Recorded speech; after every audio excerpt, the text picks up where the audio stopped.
متن البيقونية في مصطلح الحديث. أنا قبل قال نوترين دون أبو هريرة الليبي حفظه الله تعالى. أبدأ بالحمد مصليا على محمد خير نبي نرسلا، وذي من أقسام الحديث عدة، وكل واحد أتى وحده.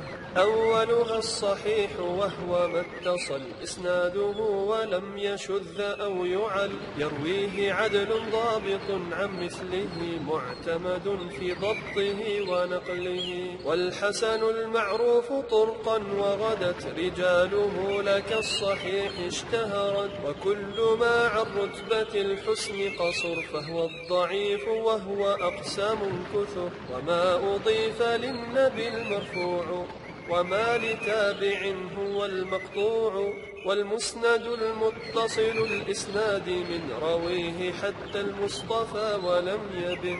وما بسمع كل راو يتصل إسناده للمصطفى فالمتصل مسلسل. قل ما على وصف أتى مثل أما والله أنباني الفتى، كذاك قد حدثنيه قائما أو بعد أن حدثني تبسما. عزيز مروي اثنين أو ثلاثة، مشهور مروي فوق ما ثلاثة. معنعن كعن سعيد عن كرم، ومبهم ما فيه راو لم يسم. وكل ما قلت رجاله على وضده ذاك الذي قد نزلا. وما أضفته إلى الأصحاب من قول وفعل فهو موقوف زك، ومرسل منه الصحابي سقط. وقل غريب ما روى راو فقط، وكل ما لم يتصل بحال إسناده منقطع الأوصال. والمعضل الساقط منه اثنان، وما أتى مدلسا نوعان. الأول الإسقاط للشيخ وأن ينقل عمن فوقه بعن وأن، والثاني لا يسقطه لكن يصف أوصافه بما به لا ينعرف.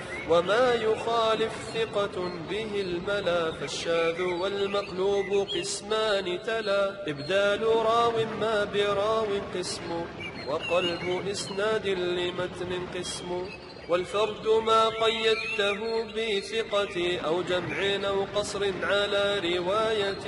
وما بعلة غموض أو خفى معلل عندهم قد عرفا. وذو اختلاف سند أو متن مضطرب عند أهيل الفن. والمدرجات في الحديث ما أتت من بعض ألفاظ الرواة اتصلت. وما روى كل قرين عن أخيه مدبج فاعرفه حقا وانتخه.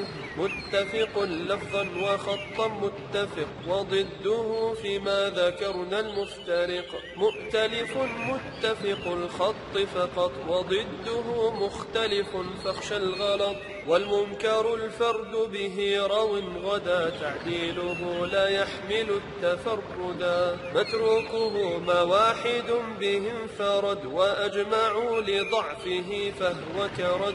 والكذب المختلق المصنوع على النبي فذلك الموضوع. وقد أتت كالجوهر المكنون سميتها منظومة البيقون. فوق 30 ب4 أتت أبياتها تمت بخير ختمت.